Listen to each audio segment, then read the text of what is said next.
Salut la team Azabache, j'espère que vous allez bien. Aujourd'hui, la suite de l'intégration d'une jument dans un troupeau composé d'un étalon et d'un hongre. Donc nous sommes au jour 2 et demi. Pourquoi et demi? Parce qu'elle est arrivée à 21h30 il y a 2 jours.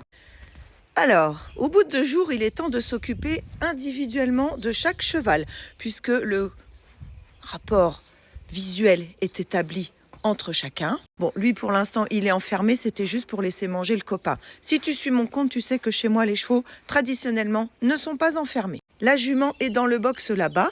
Pour le moment, puisque c'est l'intronisation, on a mis une petite clôture ici pour éviter les accidents. Ouais, elle va nous faire un petit poulain d'ici 2 mois, donc on en prend encore plus soin.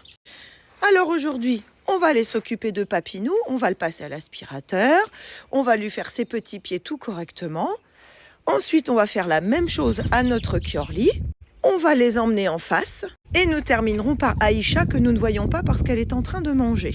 Oui, les chevaux passent à l'aspirateur, mais Aïcha vient d'arriver, ce qui veut dire qu'elle ne connaît pas l'aspirateur. Il y a peu de chances qu'elle l'ait connu avant et qu'elle connaisse le bruit. Bon, là c'est encore en cours de construction, fais pas gaffe. Mais Aïcha est dans le box qui est derrière là. Ici, c'est là que je vais passer l'aspirateur à mes chevaux. Par conséquent, on va déjà faire une première familiarisation au bruit de l'aspirateur. Et comme elle est dans son box à côté, qu'elle se sent en sécurité, ça va pas la traumatiser.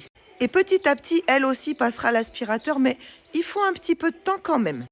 Et comme tu peux voir, les garçons se comportent de façon absolument cool. Regardez, voilà le soi-disant étalon qui est ingérable et patati et patata. Regardez s'il a l'air ingérable. Quant à Papinou, là il est en train de me demander de sortir, donc je vais répondre à ses attentes.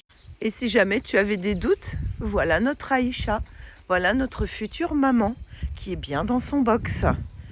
Et tu vois que tout se passe merveilleusement bien. Allez, si tu veux savoir la suite, n'oublie pas de t'abonner, liker, partage aux copains.